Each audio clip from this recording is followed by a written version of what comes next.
देश के गृह मंत्री अमित शाह जी से, अपने प्रधानमंत्री जी से हाथ जोड़ के निवेदन करती हूँ कि और बेटियां हमारी तरह ना छोड़ी जाए, इस तरह का दर्द और ना दिया जाए।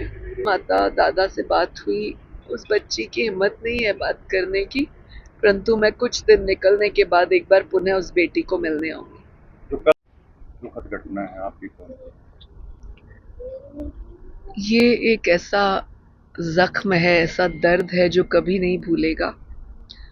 और मेरा विशेष तौर पर आने का मकसद बहुत दिल पक्का करके आने का था। मुझे इसमें कोई राजनीतिक, कोई इसमें ये मन में नहीं आया कि मैं पोस्ट पे हूं तो मैं जाऊं। महिला होने के नाते और सबसे ज्यादा कश्मीर की बेटी होने के नाते, क्योंकि जो दुख आज उसने, इस माँ ने झेला है, वही दुख मैंने अपने बचपन में झेला है। आज भी वो दिन मन दहला देता है, रुला देता है, जब मेरे माता पिता का भी इसी तरह देहांत हुआ और मैं बहुत छोटी थी, 8 वर्ष की थी। और आज भी हमारी वो ज़मीनें उन मुसलमानों ने कब्जा की हुई हैं। ज़मीनों की लालच भी नहीं आती अब तो, जहाँ माँ बाप खो दिए। और बिल्कुल वही दर्द, वही चीज़ एक बार फिर रिपीट हुई है, जो मेरे दर्द से पहले हमने अपने ताया जी के मुंह से, अपने दादाजी के मुंह से पाकिस्तान के पार्टीशन के टाइम सुना था।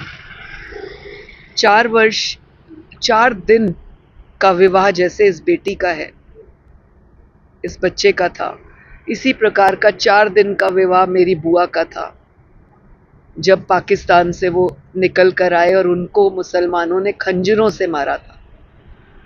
एकदम जब सुना और देखा ये विषय, दिल अपनी बुआ को याद करने लगा कि बुआ भी ऐसे ही इसी उम्र की थी, 21-22 साल की।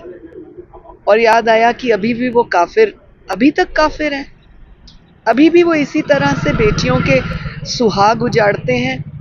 आप चैनल्स के माध्यम से एक कश्मीर की बेटी होने के नाते और उन सब दुखों को झेले हुए होने के नाते 2-2 बार मैं अपने देश के गृह मंत्री अमित शाह जी से, अपने प्रधानमंत्री जी से हाथ जोड़ के निवेदन करती हूँ कि और बेटियां हमारी तरह ना छोड़ी जाए, इस तरह का दर्द और ना दिया जाए।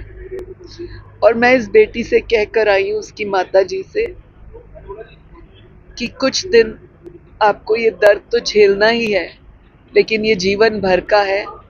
महिला आयोग के दरवाजे, इस सरकार के दरवाजे आपके लिए हमेशा खुले हैं।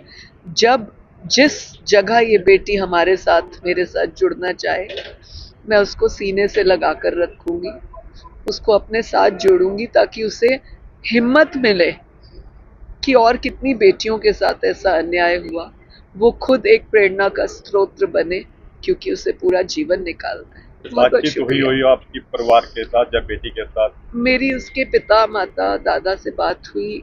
उस बच्ची की हिम्मत नहीं है बात करने की, परंतु मैं कुछ दिन निकलने के बाद एक बार पुनः उस बेटी को मिलने आऊंगी।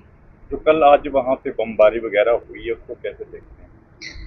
देखिए, जिस हिसाब से मोदी जी ने बात की है, जिस हिसाब से राजनाथ सिंह और अमित शाह जी ने तय किया है, एक आम नागरिक के नाते अगर आप सोचो और एक कश्मीर की बेटी के नाते अगर आप सोचो, मुझे लगता है इनका अंतिम समय आ गया है और ये अब होना चाहिए, होना चाहिए। अमित शाह जी, मैं हाथ जोड़ के निवेदन करती हूँ, अब ये होना चाहिए। और कितनी बच्चियां मेरी तरह यतीम होंगी और कितनी बच्चियां इस बेटी की तरह जो है सुहाग खोएंगी। प्लीज, अब ये होना चाहिए।